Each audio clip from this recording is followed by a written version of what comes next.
Саламатсыздар ма? Мен Серік Көркемай Алмасқызы, 6-шы сынып оқушысы. Мен жобам тақырыбы смарт сөмке ақылды серігім. Білеміз, қазіргі уақытта технология күннен күнге даму үстінде.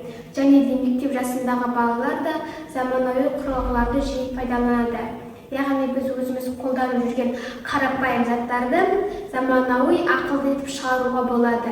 Соның бірі сөмке. Яғни біз мектепке барғанда, спорт үйірмесіне қатысқанда, немесе саяхатқа шыққанда сөмке аламыз. Бірақ ол сөмке тек зат та соға ғана арналған.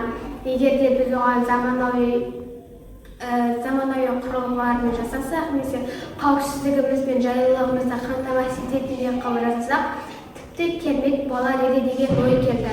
Сондықтан осы смарт жобасын жасадық.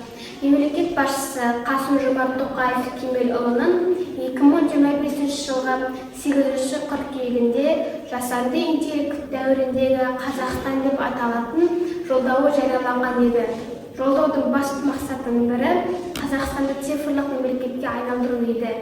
Соны ескере отырып, жетекшіміз екеуміз осы смарт сөмке жобасын жасауды жөн көрдік. Білеміз, қазіргі уақытта туристер және де балалар мен жастар саяхатшылардың саны артып келеді.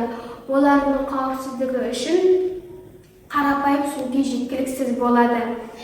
Егер де олардың телефон қуаты таусылса, қараңғыда жүрсе, немесе жол бағытын таба алмай жатса, туристерге қиындық туғызады. Ал смарт сөмке мұндай жағдайда көмектесе алады. Спортпен айналысатын саяхатқа шығуға балалар үшін ыңғайлы сөмке жасау және де Arduino бағдарламасы қолданып, смарт құрылғыны бағдарламалау және де заманауи технологияларды енгізу. Бұл сөмке бізде Arduino Uno'дан тұрады, яғни Arduino Uno дегеніміз 328 микроконтроллері. Барлық сенсорда, датчиктерде осы микроконтроллері арқылы жұмыс жасалып тұр. Келесі бізде LED дисплейі. LED дисплей дегеніміз күннен энергия алып жарық береді. Яғни осы XE арқылы міне жарық береді және де телефонымыздың қуаты таусылса, немесе құлаққабымыздың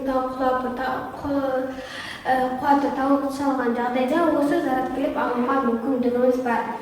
Келесі бізде DHT11, ол бізде ауа мен ылғалдылықты өлшеп, осы Remote XE бағдарламасына шығарады.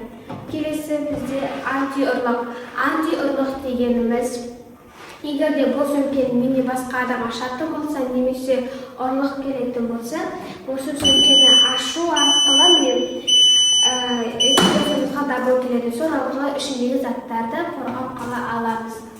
Және де бізде SOS батырмасы дегеніміз, егер де адам өміріне қауіп төніп тұрған жағдайда, немесе жол бағытында адасып кеткен жағдайда, осы SOS батырмасын басып, адамдарды өз-өзіне көмекке шақыра алады. Егер де біз осы SOS батырмасын құтқарушылар пунктіне жалғасақ, сол арқылы SOS батырмасы арқылы көмектесе алады. Келесі бізде сіздерге қорытындылай келе айтарым, бұл сөмкенің адам өміріне пайдалы екені анықталды. Смарт сөмке күнделікті біз пайдаланатын сөмкенің жетілдірілген түрі болып табылады. Қазіргі заманда қауіпсіздік, жайлылық және энергияны тиімді қолданудың маңызы өте зор.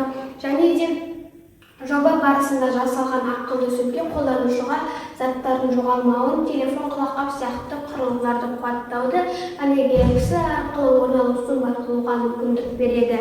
Және де бұл бізде уақытты үнемдейді, сосын уақытымызды үнемдеп жұмысымызды жеңілдетеді.